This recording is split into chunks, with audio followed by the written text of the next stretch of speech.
আজকের মতো সচিবালয়ের সামনে বিক্ষোভ কর্মসূচি প্রত্যাহার করল জুলাই শহীদ তামিমের পরিবার। তাদের দাবি সদ্য জামিনপ্রাপ্ত যাত্রাবাড়ী থানার এসআই সাজ্জাদুর জামানের অবিলম্বে গ্রেফতার, বুধবারের মধ্যে দুই বিচারপতির বহিষ্কার এবং আইন উপদেষ্টার শোকজ, নতুবা আগামী রোববার থেকে সচিবালয় বা যমুনা ঘেরাও করা হবে।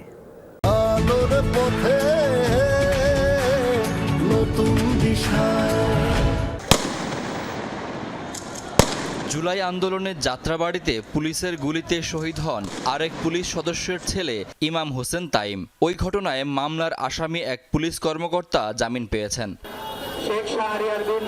এতে ক্ষুব্ধ শহীদ পরিবারের সদস্যরা জাতীয় প্রেস ক্লাবের সামনে বিক্ষোভ করেন তারা। সেখানে বিচার নিয়ে সরকারের গাফিলতির অভিযোগ করেন স্বজনরা। সে টাকা খেয়ে হাইকোর্টের সাথে লিয়াজু মেনটেন করে সমস্ত আসামিদেরকে জামিন করে দিচ্ছে। আইন উপদেষ্টার মদদে 5 কোটি টাকার লেনদেনে সেই আসামিকে জামিন দিয়ে দিয়েছে। সেই আসামিদেরকে তারা ছেড়ে দিচ্ছে, ঘুষ খেয়ে টাকা খেয়ে ছেড়ে দিচ্ছে। এই সরকার এবং এই আইন উপদেষ্টা কার কাছে টাকার কাছে বিক্রি হয়ে গেল কিভাবে? তাদের অভিযোগ সরকার বিচার ও শহীদ পরিবারকে স্বীকৃতি দিতে ব্যর্থ হয়েছে। বর্তমান সরকারের প্রধান উপদেষ্টা এবং আইন উপদেষ্টার পদত্যাগ চাই। আসিফ নজরুল সাহেব, আপনি কিসের এজেন্ট স্পষ্ট করতে হবে। আপনারা থাকতে বিচার হবে না, এটা আমরা অনেক আগেই বুঝে গেছি। আপনারা দয়া করে স্বেচ্ছায় পদত্যাগ করুন।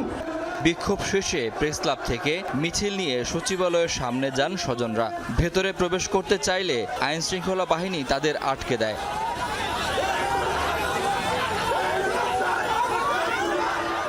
পরে তারা অবস্থান নেন সচিবালয়ের মূল ফটকের সামনের সড়কে। এতে কিছু সময়ের জন্য যান চলাচল বন্ধ হয়ে যায়।